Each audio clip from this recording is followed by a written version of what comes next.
ফোটা ফোটা হয়ে যাবে, 2, 3, 4 হাত যেতেই টিউব আর টিউব হয়ে থাকবে না, সেটা একবারে ভেরি ডেঞ্জারাস হয়ে যাবে। তো এবার মা বোনেরা যদি চায় যে আমরা আর পুরুষের কথাই চলবো না, পুরুষ স্বামীর নিচে চলবো না, স্বামীর উপর উঠবো, তাহলে তো ওই টিউবের মতো হতে হবে, এর তারা কোনো বুদ্ধি নেই। ইসলাম একটা সুন্দর জিনিস। এরপর দালালের মায়েরা, আমার আল্লাহ রাব্বুল আলামিন তোমাদেরকে ঘরে থাকার জন্য সৃষ্টি করেছেন ওইভাবে। নারী তো নারী, পুরুষ তো পুরুষই। যে কাজগুলি পুরুষ করতে পারবে সেগুলি কিন্তু নারীরা করতে পারবে না, আর নারীরা যেগুলি কাজ করতে পারবে 2-1টা কাজ বাদ দিয়া সমস্ত কাজগুলি পুরুষেরাই করতে পারবে। কথা ঠিক কিনা বলেন? একমাত্র বাচ্চা প্রসব, বাচ্চা গর্ভে রাখা, এই কাজটা বাদ দিয়া নারীদের এমন কোন কাজ আছে কি যেটা পুরুষেরা করতে পারবে না? কিন্তু পুরুষের এমন অনেক কাজ আছে যেটা নারীরা করতে পারবে না। তাহলে আমার আল্লাহ সৃষ্টিটাই হবে এমন, নারীকে নারীর মতো করে সৃষ্টি করা হয়েছে। এই জন্য আল্লাহ কোরআনে বলেন, আর রাজুলু কাওয়ামুনা আলা নিসা, পুরুষকে শক্তিশালী করা হয়েছে তার নারীর উপরে। মানে পুরুষের নারীর শাসক, নারীর শাসক বানিয়ে দেওয়া হয়েছে পুরুষকে। সে আপনাকে শাসন করবে, আপনার উপর রাজত্ব করবে। আপনার স্বামীর জন্য আপনার একটা রাষ্ট্র, আপনার একটা দেশ, আপনার একটা জমিন। আল্লাহ কোরআনে বলেছেন, নিসাউকুম হারসুল লাকুম ফাতু হারসাকুম আন্না শি'তুম। মহিলারা হচ্ছে, স্ত্রীরা হচ্ছে স্বামীর জন্য শস্য ক্ষেত্র, আবাদের জায়গা, আবাদের জায়গা। আল্লাহ বলছেন, ফাতু হারসাকুম, তোমরা সেই আবাদে আবাদ করো, আন্না শি'তুম, তোমরা যেভাবে চাও সেভাবে আবাদ করো। ধরে কর সুবহানাল্লাহ। কোরআনের আয়াতগুলি বুঝতে হবে। তাহলে মা বোনদের কাছে বলছি, বহুত চিন্তা করে দেখবেন, স্বামী আপনার আছে তো আপনি শান্তিতে আছেন, স্বামী নাই আপনার কোনো দাম নেই। হ্যাঁ, আপনি বার্ধক্যে পৌঁছে গেছেন, স্বামী ইন্তেকাল হয়েছে, কথা আলাদা। স্বামীর সাথে আপনি কেতাল করে বিচ্ছিন্ন হয়ে চলে আসলেন, ঘুরে বেড়াচ্ছেন, কিছুদিন আপনার বন্ধু বান্ধবের সীমা নাই। কতই ভালোবাসবে, কত ভালোবেসে স্বামীকে গালি দিবে, ভালোই করছিস তুই, ওই রকম বদমাশ লোক দিকে চলে আসছিস। কিছুদিন আপনাকে খুব ভালোবাসবে, 2-4-5 বছর, যখন দেখবেন আপনার শরীর রুদ হয়ে আসবে, যে লোকগুলি আপনাকে ভালোবাসা দিয়ে কথা বলতো তারা তখন আর আপনার দিকে ফিরেও তাকাবে না, কারণ আপনার শেষ। আর স্বামী স্ত্রীর বান্ধব যদি থাকে, আপনি যদি 80 বছরের বৃদ্ধা মহিলাও হয়ে যান, তবু আপনার স্বামীর কাছে, ওই বুড়ার কাছে আপনি একজন যুবতী মেয়ের মতো। কথা ঠিক কিনা বলেন? দেখেন না, জওয়ান অবস্থায় স্বামী স্ত্রীর মহব্বত থাকে যৌবনের মহব্বত, আর যখন বুড়ো হয়ে যায় তখন বুড়ি আর বুড়া তাদের যে খাতি, বুড়া আর বুড়ি ছাড়া চোখে পথ দেখে না। ঠিক কিনা বলেন? আমি দেখেছি আমার বাড়িতে, মানুষের কথা কি বলবো, আমার বাবার বয়স 85 বছর, মা ইন্তেকাল করেছেন 3 বছর হলো। আমার বাবা খালি এখনো প্রতিদিন কান্না করে আর বলে, আমার দুনিয়াটা শেষ, আমার আর কিছুই নাই, আমি শেষ, আমার সব শেষ। অথচ বাবার ঘরে সব কিছুই না আছে, খালি একমাত্র মা নাই। এই জন্য বলছি,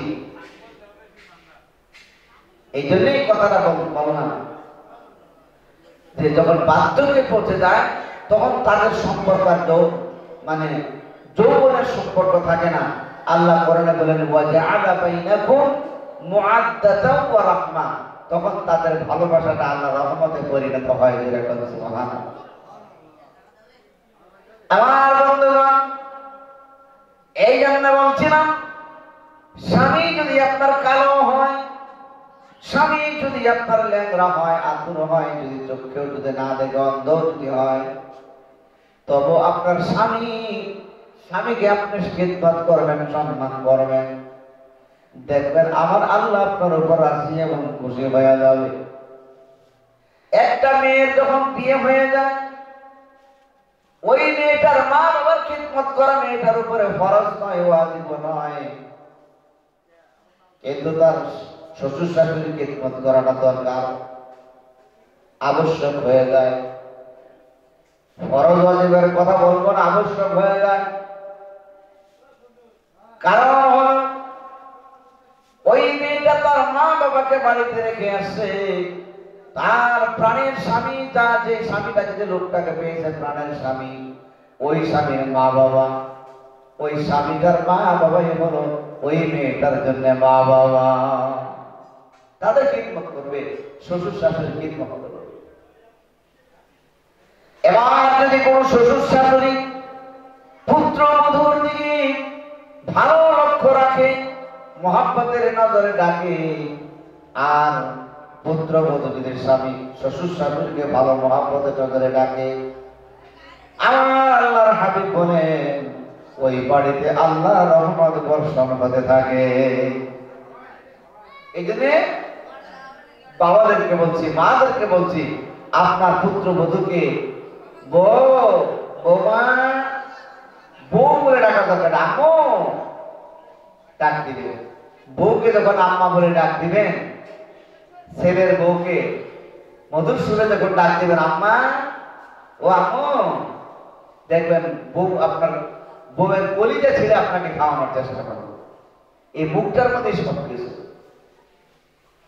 আর শাশুড়ি যখন বলবে বৌমা, ও মা আসো, একটু আমার মাথাটা দেখে দাও তো মা, তুমি মাথা দেখলে খুব শান্তি পাই, এই যে কথাটুকু বাড়িয়ে দিয়ে বললো, তখন তার পুত্র বধূ চিন্তা করো, বাপরে আমার শাশুড়ি এত মধুর সুরে ডাক দিল, আর আমি ওনার মাথা দেখে দিলে নাকি খুব আরাম পায়। পুত্র বধূ খুশির চোখে আপনার মাথা দেখে দিবে। আর যদি খালি কথায় কথায় পুত্র বধূর সাথে খালি কেচাল ঝগড়া করতেই থাকেন, সেও তো মানুষ, সেও তো মানুষ, তারও তো অন্তরে দুঃখ লাগবে। আপনার ওই যে বলছিলাম, এক জায়গায় বলতেছে একজন, কি বলবো, আমার ছেলেটা মানে আমার মেয়েটাকে বিয়ে দিয়েছে, জামাইটা এত ভালো, জামাইটার বাড়িতেই থাকে না, ডেলি ডেলি আসে আমার এখানে, আমাকে দেখতে আসে, আমার জন্য মিষ্টি নিয়ে আসে, আমার জন্য কাপড় চোপড় নিয়ে আসে, মানে আমি যা বলি সেই কথাই চলে। জামাই এত ভালো, আমার কথা স্যার, আমার জামাই এক পাউনি সেদিক দেয় না, কিন্তু আমার ছেলেটা এত বদমাশ, কোনো মতেই মানাইতে পারি না, আমার কথাই শুনে না, খালি শ্বশুর বাড়ি দৌড়ায়। কথা বলতেন না, পাখাটা বলছেন তো। এই হচ্ছে বর্তমানে মহিলাদের মানে কাজ। তো আপনাদের এই দিকের মহিলারা ভালো, অনেক রাত কথা বলতে ইচ্ছা হয় না, তবে কিছু কথা আপনাদের কাছে শুনিয়ে যাচ্ছি। তাহলে আপনি যদি আপনার মেয়ের জামাইয়ের সাথে যেমনটা করবেন, যেমনটা ভাববেন, আপনার পুত্রবধূ যেখান থেকে নিয়ে আসবেন, তার বাবাও তো তার জামাইকে নিয়ে, তার মা তার জামাইকে নিয়ে তাই ভাববে। जैसा करनी वैसा भरनी, ना माने तो करके दे, जन्नत भी है जहन्नुम भी है, ना माने तो मर के दे। কথা বুঝলেন? যেমন কর্ম তেমন ফল, যদি না মানো করে দেখো, বেহেশত আছে দুজকও আছে, যদি না মানো মরে দেখো, তাহলে বুঝা যাবে। এই জন্য আমরা কাজ করবো ভালো। এরপর মা বোনেরা, আপনাদের কাছে আজকে আমি অনুরোধ করে যাই, স্বামীকে মহব্বত দিয়া রাখবেন। আপনার স্বামী আপনাকে পিটাই করে, আপনাকে মারে, আপনি রাগান্বিত হবেন না, ধৈর্য ধারণ করেন। স্বামী যখন বাইরে থেকে আপনার বাড়িতে এসে প্রবেশ করবে, মিষ্টি মুখে আপনার স্বামীকে সালাম দিবেন। গরম দিন হলে এক হাতে পানি নিবেন, আর এক হাতে একটা পাখা নেবেন। স্বামী বাড়িতে আসার সঙ্গে সঙ্গে স্বামীকে সালাম দিয়া পানির গ্লাসটা হাতে তুলে দিয়ে বলবেন, প্রাণের স্বামী গো, বহু কষ্ট করেছেন, এত কষ্ট আপনি কেন করেন? এই কথা বলে পানির গ্লাসটা হাতে নিয়ে এক হাতে আপনি পাখা দিয়ে হাঁকাবেন, আরেক হাত দিয়ে কাপড়ের আঁচল দিয়ে স্বামীর কপালটাকে মুছে দিবেন, ঘামান্ত কপালটা মুছে দিয়ে বলবেন, স্বামী গো, আপনি বাইরে থাকলে আমার ভালো লাগে না। ও স্বামী, আর কষ্ট করতে হবে না, প্রয়োজনে না খায়া থাকবো, তবু কষ্ট করবেন না। এমন করে স্বামী যদি কোনো স্ত্রী যদি কোনো স্বামীকে বলে যতই খারাপ স্বামী হোক, এই মহাব্বতে এই ভালোবাসার পরে স্ত্রী মারতে পারে? অসম্ভব। এবার এমনটা হবে, স্বামী স্ত্রী, এ মা, যখন আপনার স্বামী খেয়ে দিয়ে যখন বিছানায় ঘুমিয়ে যাবে, আপনার স্বামীর পায়ের কাছে চলে যান, পাগলে একটু মালিশ করে দেন, মাথাটা মালিশ করে দেন। এরপরে হাত মালিশ করতে গিয়ে হাতের মধ্যে ধরে বলবেন, স্বামী গো, ও স্বামী, একটা কথা বলি। স্বামীর কপালে চুমু দেন, ঠোঁটে চুমু দেন।